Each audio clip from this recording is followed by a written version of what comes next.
Looking for a car dealer that actually feels like your hometown? Welcome to City Chevrolet of Grayslake, where the vibe is friendly, the pressure is off, and you'll always be treated like family.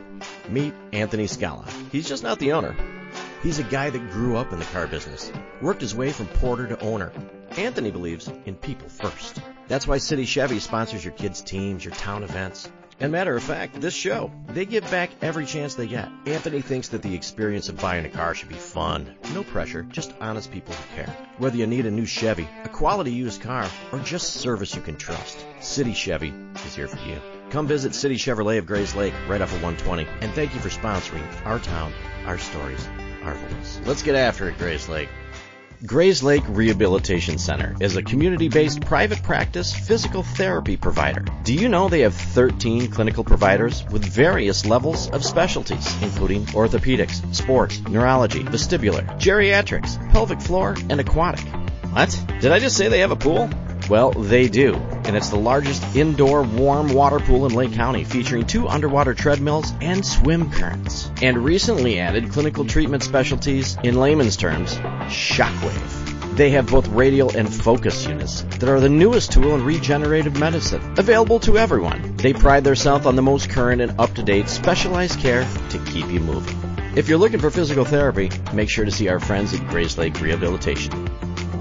1 minute, your world is normal. The next, it's gone. A flood, a fire, a crime scene. Your home shattered. Your business shut down. Your life on pause. But in the darkest hour, when chaos knocks at your door, that's when Serve Pro of Northwest Lake County shows up. Not just a company, not just a cleanup crew, but neighbors, parents, coaches, locals who care. Drake and his team aren't just restoring properties.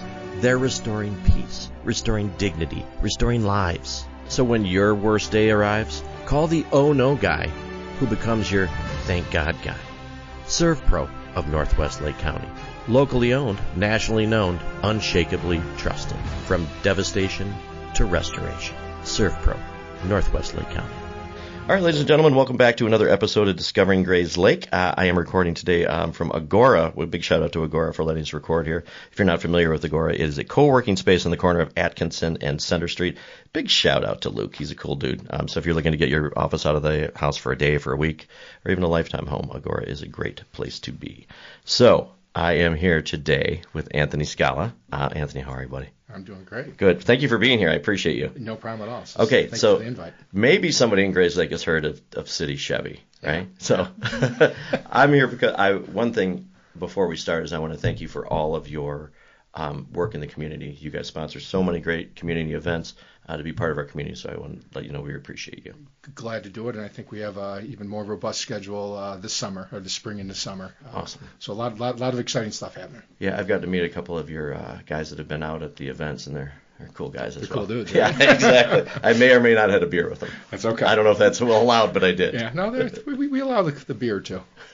Okay, so let's talk about you. I want to talk about so we can have Grayslake kind of get a kind of your backstory, like how do you end up here? So how does one end up in the? Did you dream of being in the car business as a little boy? I say no one has ever dreamed of, God, I want to be a car dealer one day. That's just not the case. I kind of grew up in the car business, so I don't know if I'm technically a first generation car dealer. So way back in the late 70s, early 80s, my grandfather owned Scala O'Brien. They had Porsche, Audi, Subaru, I think Volvo, but this is way back when Porsche, Audi, Subarus, they weren't necessarily as desirable as they are now. This was all in Chicago.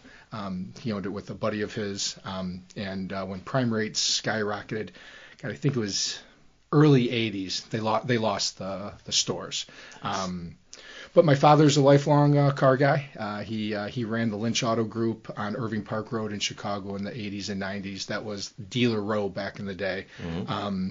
And I still remember going to the Chevrolet store, which is still on Irving Park Road, and going to work with them. It was the highlight of any day, was going to work with Dad. Cool. It ended up being I would be purposely disobedient, so my mom would say, you know what, go to work with your dad. I'm like, all right, success. Nice. So, yeah, I grew up in the car business. And then when my father left Lynch, he went to the Auto Barn in Evanston, and they had there was another dealer row. They had Jeep, Chrysler, Dodge, Volkswagen, Mazda, Alfa Romeo, Nissan. And I went to work with him my senior year going into my freshman year of college. I played college basketball at Lewis University, and I needed a summer job. Nice. And I get there, my dad's like, all right, you're coming to be a porter. I'm like, well, what the hell's a porter? He's like, you'll figure it out. So I get there, and I see a young salesperson killing it. And I'm like, okay, like we're both the same age. How is he doing so well? We became fast friends. We like to go out. We like to have a good time and screw off most of the time. And I saw the lifestyle he was living, right? He was he was 18, 19 years old, living at home, but selling a lot of cars, putting himself through DePaul. And we just had a really, really good time. And, as a young 18, 19-year-old, you don't know anything about anything, but you see the guy paying the bar tab. You see the guy with the nice BMW, and you're like, kind of want that. Amen. So every summer I'd come home and I would be a porter with his name was Sean, and became fast friends. And he ultimately became my partner in the car business. So I graduated college on a Saturday. I was selling cars on a Monday, and just kind of took off from there. Wow, what did you go to school for? Business administration. Because Lewis is a great school. Yeah, and I went there to be a pilot as well. It's an aviation school as well. Oh. But it became very quickly that I could not do both. The aviation side required way more time than I was able to give, and basketball was paying the bills. So, right. And the girls like basketball more than the aviation. So, we're taking a quick break just to say hello because everybody knows Nano. And Nano knows real estate. And actually, I believe that's the name of her Instagram page. So if you're looking to buy a home, sell a home, or know somebody in the market for a home, contact Nano from Baird & Warner. She's a Grayslake girl helping out Grayslake people. Okay, so you graduate on a Friday. You start selling cars on a Monday. Yep. So you're young right out of college then? Yeah, 22. Wow. Yeah. Okay. So then how do you get to be like when you're selling it, I was going to say we should probably talk about this again, but I was going to say, is it easier to sell cars or to own the dealership? Selling cars. Yeah. Significantly. Oh, my goodness. And much less stress. And, right. Yeah, you don't have to worry when you go to bed every night. Right. So how do you get to to own a dealership? So I didn't start selling cars with my partner. So my father still was part of the Auto Barn Evanston, but he would not have me work for him. He's like, you got to go somewhere else where your last name means nothing. And I didn't understand that at the time. I'm like, well, this is a bunch of crap. So he sent me off, and I spent 2 years selling cars where nobody knew who I was. And I had to, I learned the car business the way that you should. It was a very cutthroat dealership. It was a very cutthroat environment that at the time I wasn't ready for, right? I'm a 22-year-old that didn't know anything of anything. It was probably the best thing that could have happened. So I spent 2 years there, and then I was able to sell cars at that Auto Barn Evanston store with my father, with my eventual partner. Right. And when I got there, all I wanted to do was be the number one guy, because my ex-partner at the time was the number one guy, and I just wanted to beat him. Amen. That's all I wanted to do. You're not competitive at all, are you? I have a competitive problem. To a fault. Yeah, right? To a fault.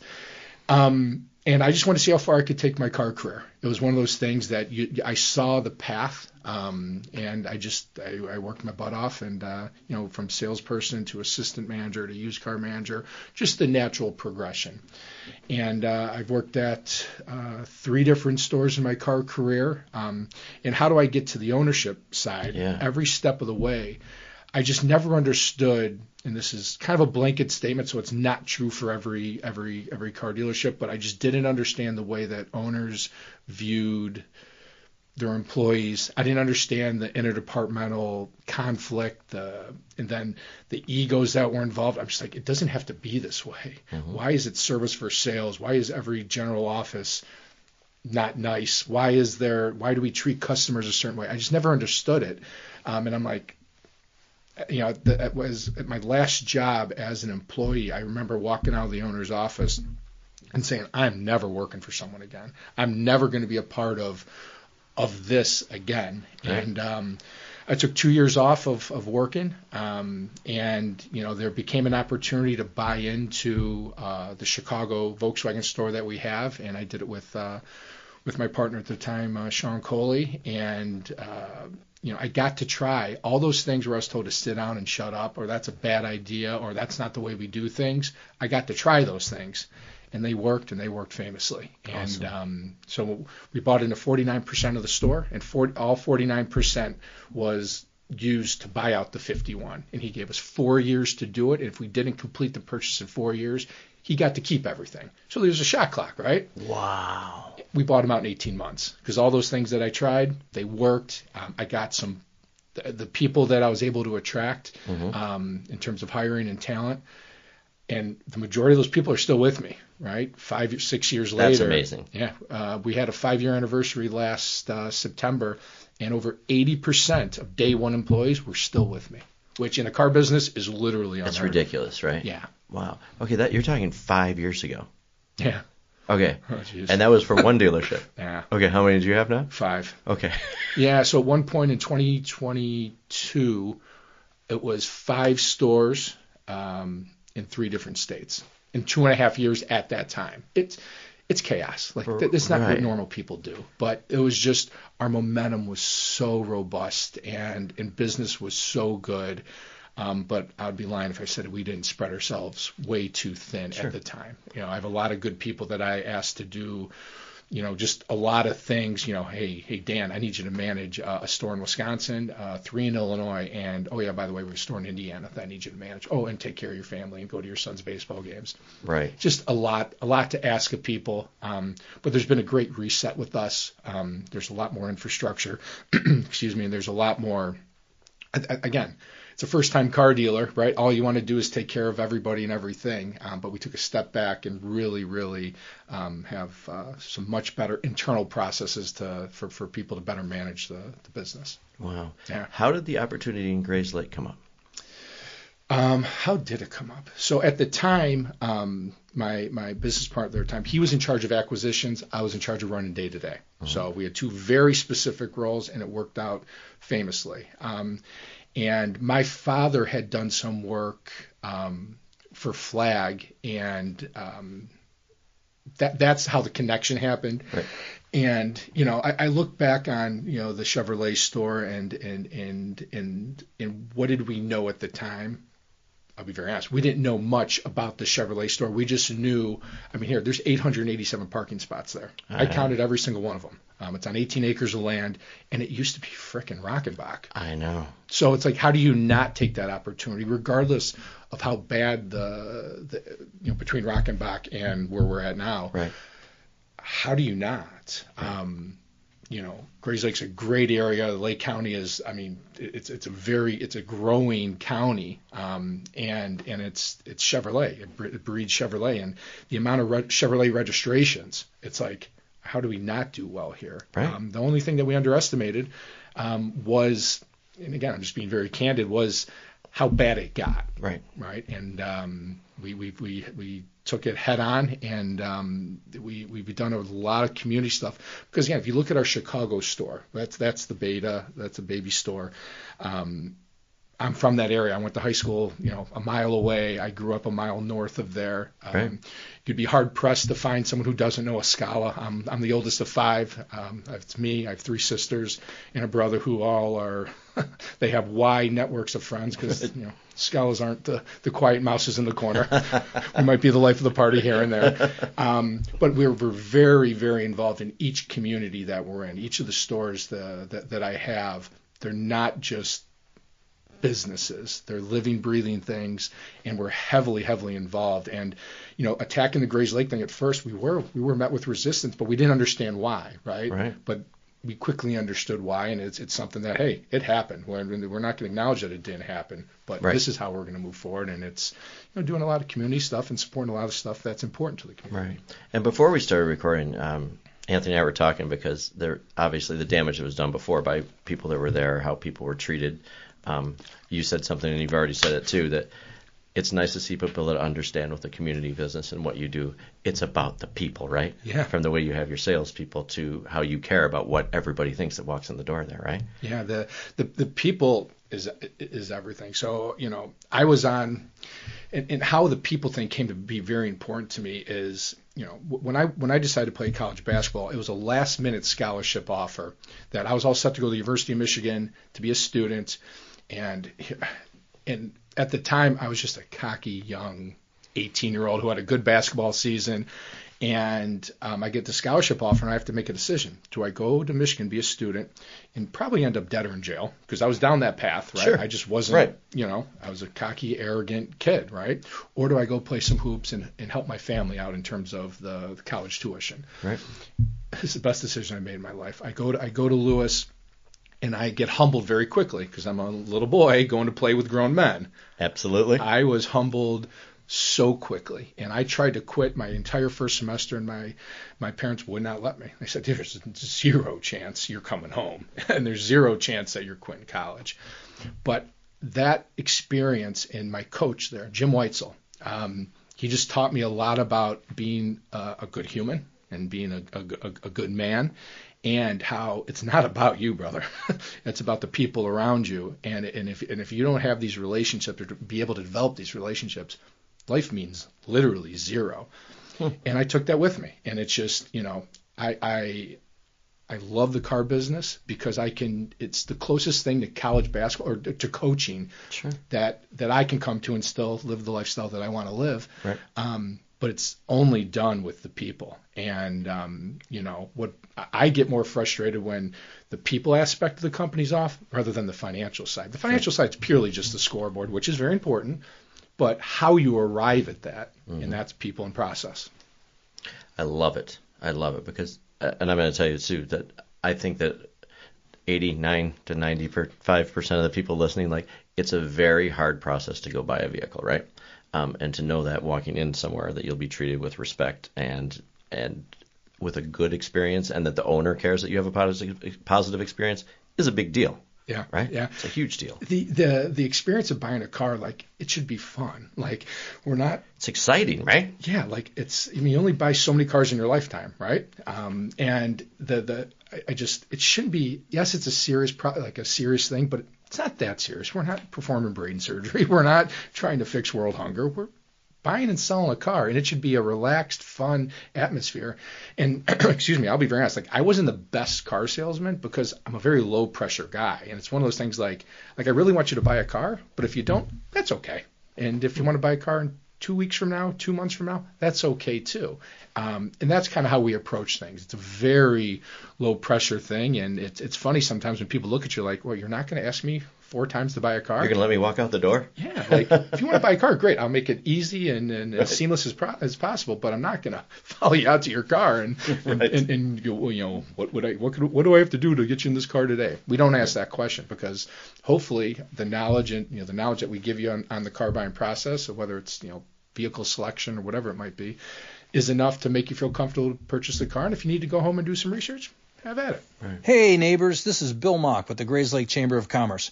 And if you're looking for a network of hard-working, customer-focused, and generally friendly local businesses who are dedicated to helping each other succeed, then I'd like to invite you to check out and consider joining our Grayslake Chamber. We offer our members so many ways to advance their businesses through social networking events, special event sponsorships, informative lunch and learns, and the ever-popular after-hours mixers. Come see why we say we're the new wave of business here in Lake County. Okay, so we were talking about the parking lot before, which is really funny, from driving by there, because everybody listening to the show is probably somebody's listening right now driving down 120 passing your shop. So when you look at it, because the lot is so big, it doesn't make the inventory look huge, right? Yes. Yeah. It's funny. Day one, I still have a picture in my phone of day one being there, and it looks even more bare than we had now because we didn't buy any of the used cars from the outgoing owner. And I believe we had, I don't know the exact number, but it was between 15 and 18 new cars on the ground. Which looks like nothing there. I mean, it's almost like just get rid of them and have an empty lot, right? But right. No, I said it to my ex-partner. It's we're going to fill every one of those spots. I don't know if it's going to be in 5 years, 10 years, 15 years, but again, the Chevrolet store is the only store that I have that has the possibility of being a superstore. Right? It's massive. Yeah, right? My Volkswagen stores, you only can sell so many Volkswagens. The Brookfield store, the sizes and the size of the market is limited. But again, the only store I have that can be a big, big, big boy is that store, and it's going to happen. It's right. just a matter of when. Right. It's amazing. Personal question for you: How how have you seen the market change? Because obviously with the internet being so much, right? So it's so much research a customer can do before they come in. There's so many other things, and going through, I hate to say the C word, but like through COVID, through all of these things, how has the car business really changed and things that have maybe given you more tools? So it's funny that because I was talking about this with my directors before I got here. So I got in the car business in very early 2005. Okay. The car business has not changed a whole bunch in the big scheme of things, right? So the internet was just becoming prevalent for the car business then, and it got very, very internet based. But now I feel that the internet is now, there's so much misleading information. Sure. So now it's customers come in with all these different, websites and quotes and all this. It's like, well, hang on, we got to resort to the facts of things. And at the end of the day, people buy from people. They don't buy from Absolutely. Some computer or something. They buy from people. And as long as you confirm or correct whatever data that they bring to you, again, and my employees are getting sick of me hearing this. Is like, just be nice to people, because the experiences that people have gone through to buy cars overall probably haven't been the most positive over the last, 15, 20 years, right? So just be nice to people, confirm if they have the right information, correct if there's something that's slightly off. And, again, buying a car is a snapshot in time. And we want to sell cars to build our book of business at the store, and hopefully not just sell that one person car, but, sell 3 people that they know cars. And then those 3 people refer 3 more people. But and again, I think that really is the opposite of the business model prior to City being there. Oh yeah, and it's a horrible thing in our world when you can take them off guard by being kind. Right? It is because again, people come in with these barriers, and it's just like, hey, hang on, well, I'm not here for a fight. I'm just here to shake your hand. We got some popcorn if you want some popcorn, and if you happen to buy a car in the meantime, that's great too. Right. But it's the relationships, and again, the going from one store to 5 stores in that short amount of time, and going to these new markets and being. A disruptor is a pretty big statement to make. I wouldn't say a disruptor, but just being something new and something fresh. Yeah. Really, with the Grayslake and our Brookfield store, that's where I think we felt the most impact of being truly different, right? Mm-hmm. And it does. If those people off guard, they're like, well, hang on, is this real? And after about an hour or two, people get it. But right. As much work as we're doing on the sales side of it, it really the larger impact is on the sales. On the service side. Because if you have 30, 40 cars coming through your service drive and you only have 5 sales customers, I mean, obviously you have much more interaction on the service drive, and you have much more impact. Right. Okay. So speaking of service, so I like to highlight things maybe people don't know, right? Mm-hmm. So I'm a community member of Grayslake. I need oil change, like things of service maybe that, because people always say, don't go to a dealer for that, right? So tell me about service things that people might not know or value of coming there rather than somewhere else. So one of the best departments, so at 5 stores, there's 2 departments at each, right? You have your sales and then you have fixed operations. So there's 10 total departments.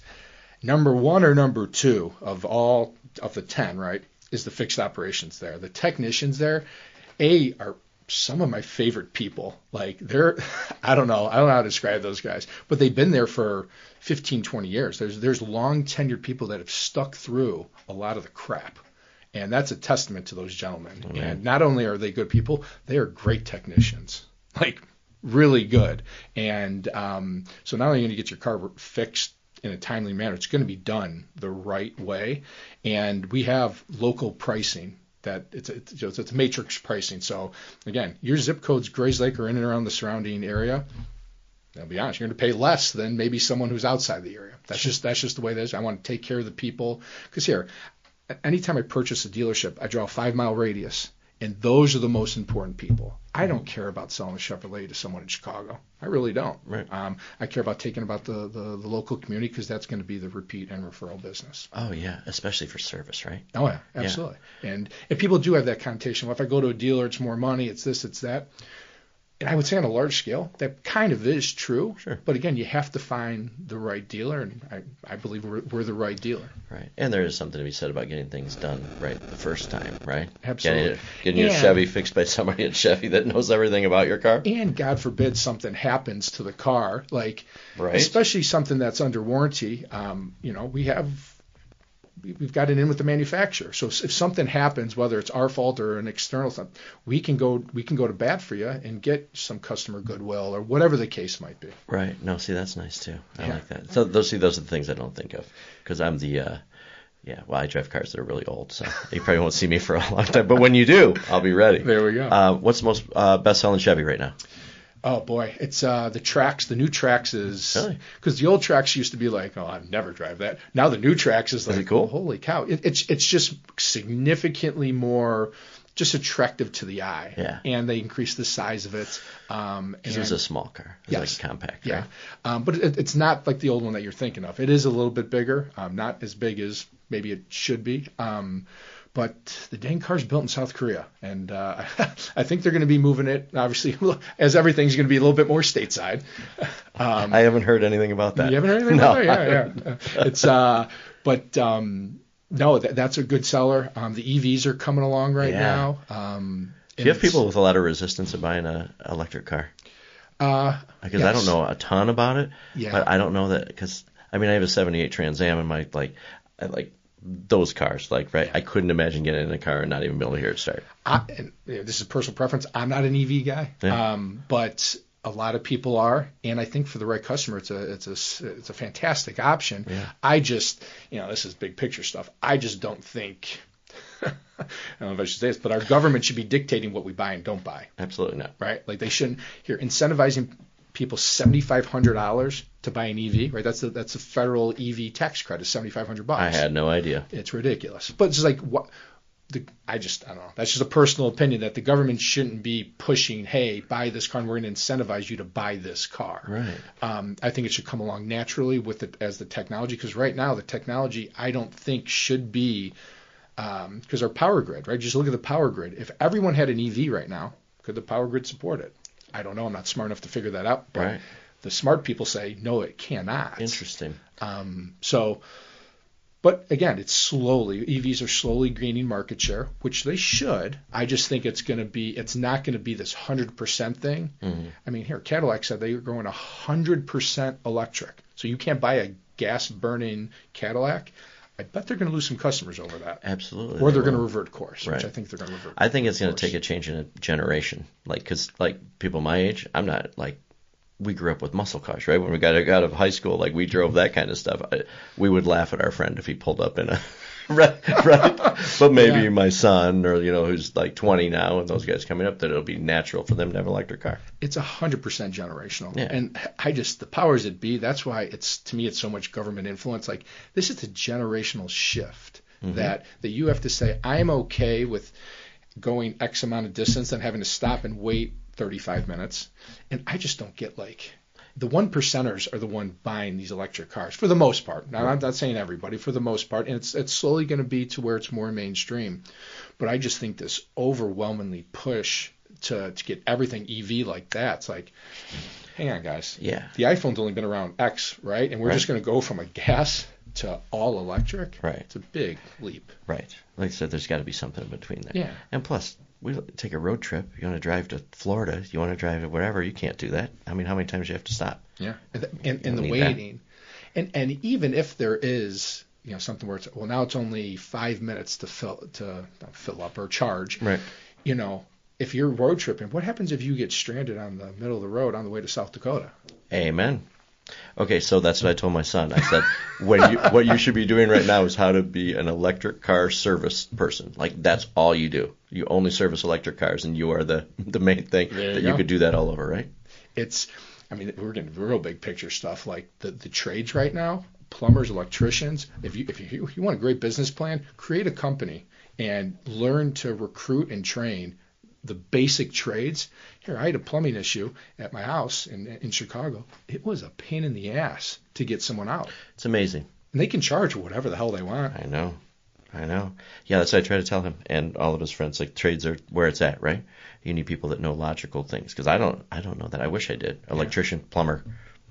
It's, I mean, here, even automotive technicians right now. Like, really? Oh my goodness. It is, I mean, nobody wants to do the hard manual labor. And this is, I mean, here, again, this is not extra hard manual labor, but it's not ultra glamorous, but right. It will pay your bills and then some. Right. And I mean, so every year I have my my CFO do a year-to-date report. So it takes all 300 plus employees and ranks them year-to-date, how much they made. You would be shocked. In the top 10% of my company, yep. How many of those are automotive technicians? Really? Yeah. Okay. I had,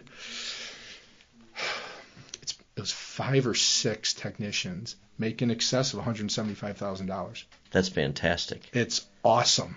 Wow. It is really, really cool. So you're telling me when I grow up, I shouldn't try to be like a YouTube influencer, like all the kids want to be today? I should be an automotive tech. Absolutely. But again, I run with a little bit of leaner staffs, so there's a lot of work. Right. And I like people who just want to get after it. And I have a technician in Chicago that I'm back to back. So the normal technician will turn about 40 hours a week, right? Mm-hmm.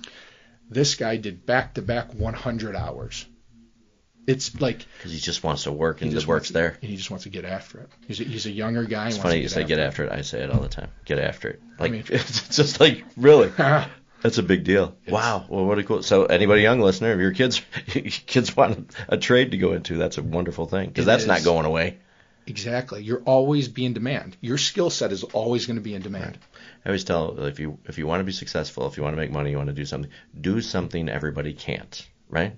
Like, and those are skills that you can't. Absolutely. do. Because again, anything in the trade right now, you'll literally have a job and an income for the rest of your life. Right. And how much you want to make is purely up to you. Right. Yeah, from HVAC to everything, right? Absolutely. Because that's not going to be replaced by robots, computers, anything. They still need somebody getting their hands dirty. And nobody wants to change a toilet or unclog a pipe. Nope. If you can do that, you can make a lot of money too. Exactly. It's just you have to deal with a lot of shit. Well done. Well done. Yeah, that's it. Well played. All right. So I know for a fact that Anthony might be a rookie to this. So what we do at the podcast here is to have the community get to know you a little bit better, you personally, is we do something we call the Grayslake Hot Seat. Oh boy.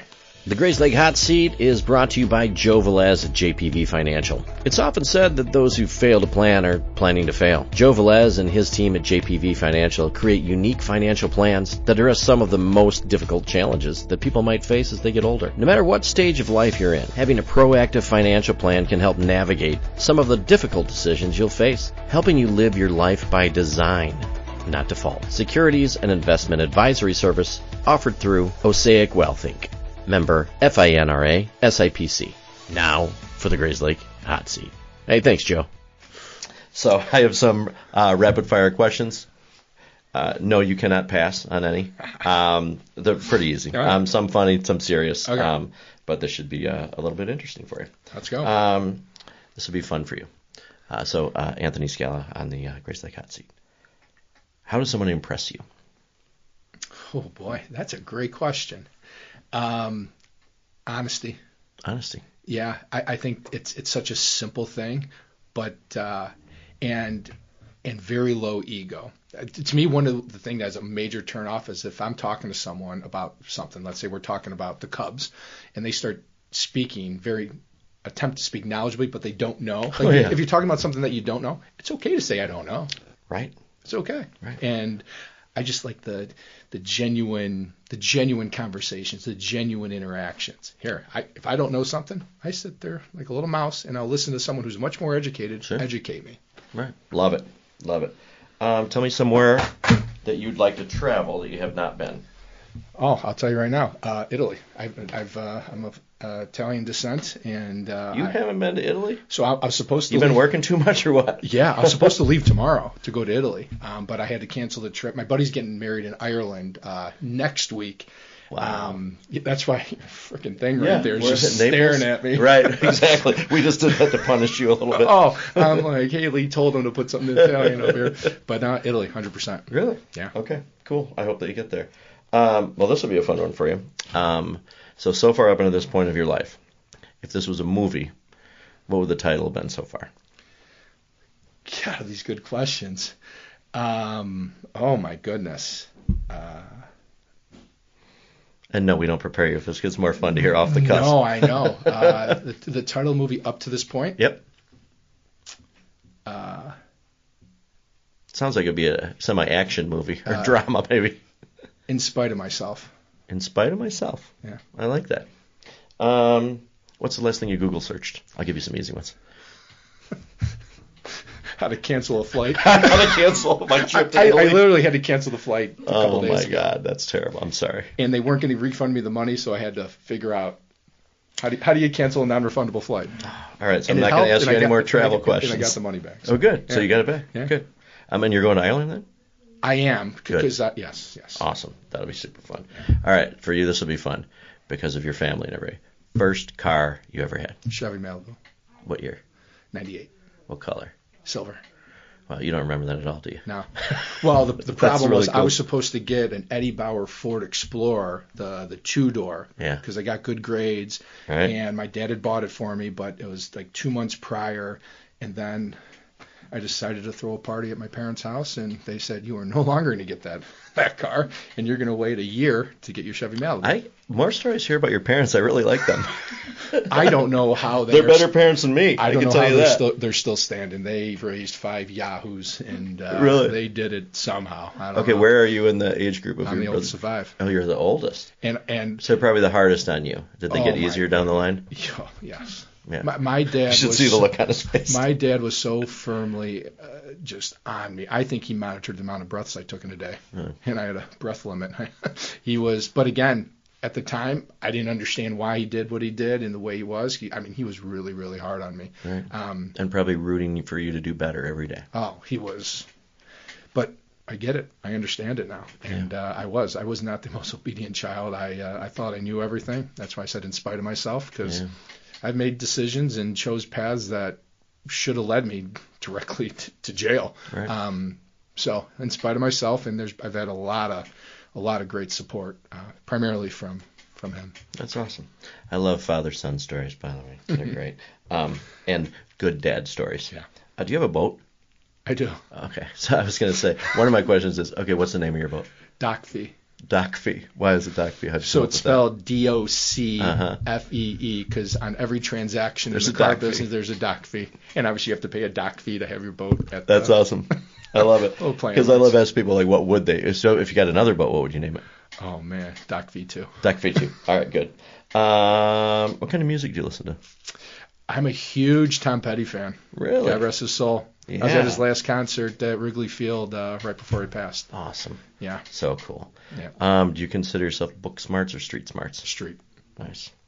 I could answer that one for you. If you had to have a superpower, what would it be? Oh, boy. Not to fly to Italy either. I was an absolute superpower would be to fly. Yeah. Flying is cool. I don't think there's a big question in that one. You can do a lot of different things. Yep. Do you think the 12-year-old version of yourself would think you're cool? Hell yeah. I like that. That's a solid answer.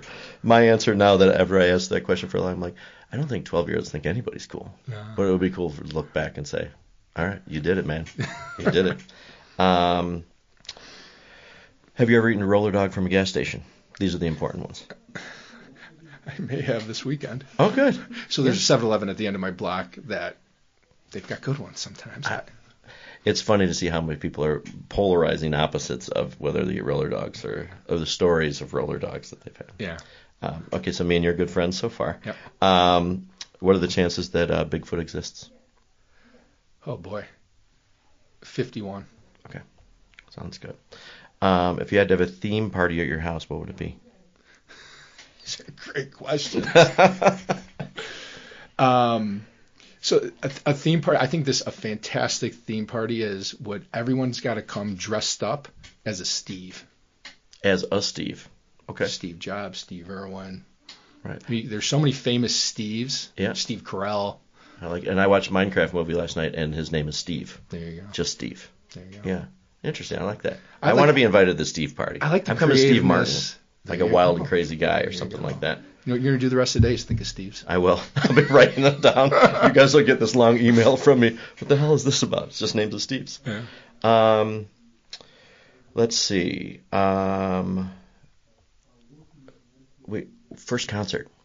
Aerosmith. Really? Yeah. Where at? The Tinley Park Tweeter Center. Yeah. My buddy got kicked out for underage drinking, and we walked out after the show. He's on the roof of the car, smashed, saying that was the best concert ever.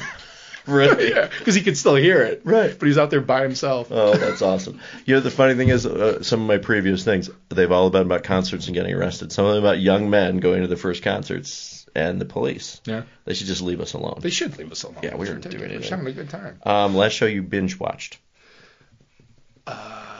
What is that show? Succession. Great show. Oh my goodness. What a show. Yeah, I say you like it too. Oh. It's like the just the dark humor. There's some fantastic characters in that. Oh. To make me like the kind of stuff I liked it. Yes. Like, right. Not everybody gets it, right? No. Some people But watch if you get it, you get it. Right. Exactly. Tell me about the second time you got arrested. There was not a second time. Okay. Gotcha. Thank you. Not many people I like when people answer it though. It's really fun for me to sit back and watch and go, you know this is being recorded, right? All right. We'll do two more. A serious one, and serious one is how many days in a row can you wear the same pair of jeans without washing them? Oh boy. Depends what you're doing, I guess. Yeah. This says a lot about you. Just so you know. The max would be 2 weeks. The max weeks. would be 2 weeks. Okay. Yeah. Like 14 days, or like were you talking work days? We're doing work days. Okay, work days. Yeah. Okay. Well, then cut it down to a week and a half. All right, we'll put him at a week and a half. Jot that one You down. heard it here first. That's for sure. And lastly, I would never do blank again. I would never lie to my mother again. Gotcha. That didn't work out well for you. It didn't. Because I did it, and then it ate at me for however long. It's like, of all the people that you're going to lie to, of all the people. And, it happened many moons ago, but... Yeah. No, it's funny. My mother, God rest her soul, that's the one person you don't mess with, right? Yeah. That you don't, no matter what happens, you don't lie to your mother. You don't. Because you know what? She knew it. Yeah. Like she knew it spot on, but right. She let me figure it out. Right. Okay, did you do any, and we're done. Thank you for participating in that. I appreciate you. It was a little hot. That was a lot. It was very stressful. I'm sweating a little bit. Just, okay, so you play basketball. Do you play any ball after college? I played quite a bit, but then, kind of crazy story, basically got a gun pulled on me at a men's league game. I said, you know what? I'm done. So I like to play... I'm a more physical type of basketball player, right? And played in a city league, and we were getting our butts kicked. We were playing some guys that may or may not have been in a gang. I'm just going based off of physical appearance, and they're kicking our butt. And I'm picking a guy up full court, and I accidentally poked him in the eye. Like, it was truly accident, but I poked him in the eye, right? And he lost his mind. And, I had to leave the gym. I had to leave all my clothes there. Really? And I said, that's about it for me. So now I've replaced the competitive desire with golf. I play a lot of golf. Bring it to the golf course, right? Of course, naturally. It's just a natural thing. And like we said, you probably get after it there, like you got after the gang member there too. I do. Okay, you have time to golf? So I thought being a car dealer, I'm going to have all this time. Oh, sure, you got all day to do whatever you want. Each year, because they track your rounds that you play, I've decreased each year of ownership. It's a sad state right now. Yes.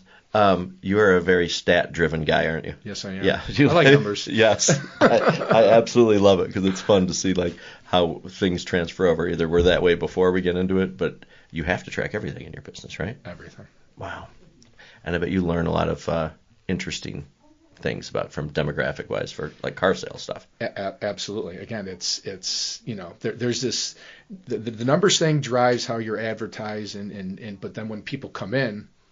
To me, the numbers are out the window at that point because it's how do we interact with each other, right? If we don't vibe, you're clearly not going to buy a car, continue to service your car. Right. So that's why the data is important on some level, but then it's about the people. Right. And to me, if you're just saying, well, this person lives here and has this type of job, this type of income, and the probability that I don't do any of that stuff. Right. I just our more of our marketing and where to generate or where there's some opportunity is the data. Well, because you got to kind of know who your people are, right? Exactly. Like that's because this dealership here in Grayslake probably has to be run a little bit differently than like Chicago or whatever. 100%. Completely different. Right? That's the crazy thing is that each of the 5 stores has entirely different demographics. Sure. Like Evanston, Illinois is very different than Highland, Indiana.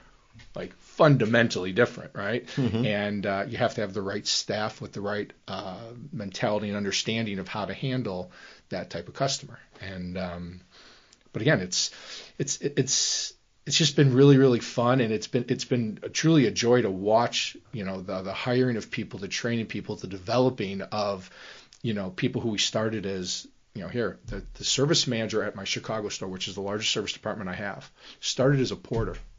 He was a porter, moved to a service advisor.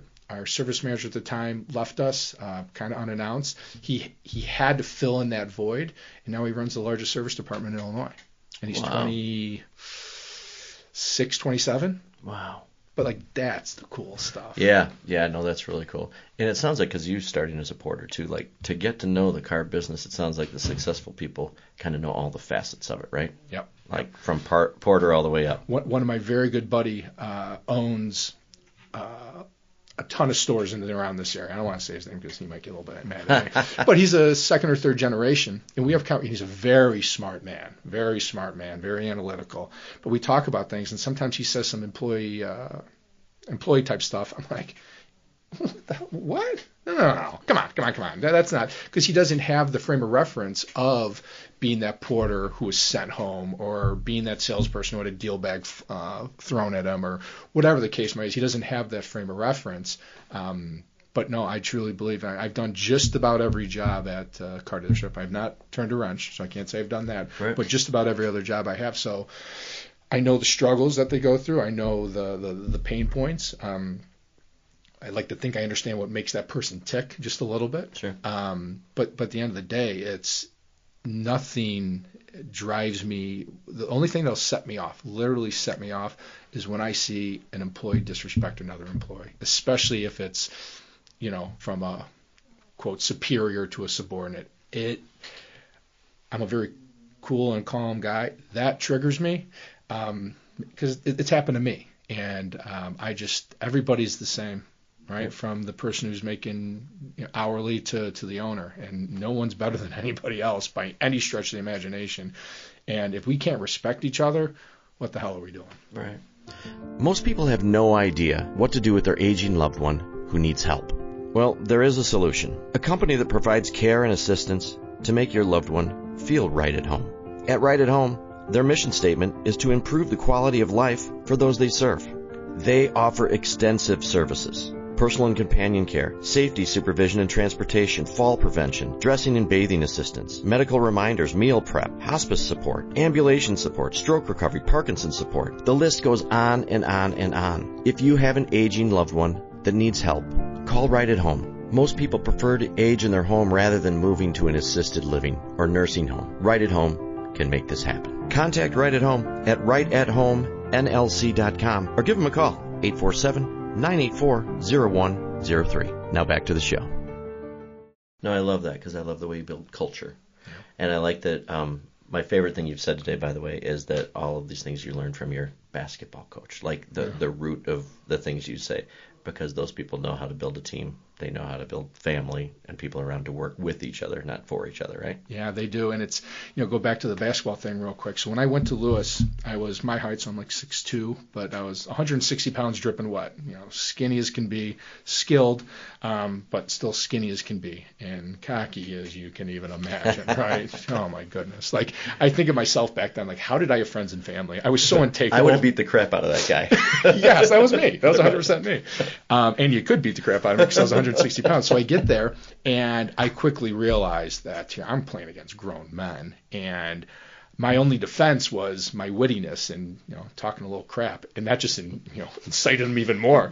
So halfway through the season, I realized man, I'm not going to play. I'm just not good enough, and that's why I wanted to quit. So they didn't let me quit, and I chose at that moment, well, I'm not going to play. But one thing that's not going to happen is I'm not going to get pushed around anymore.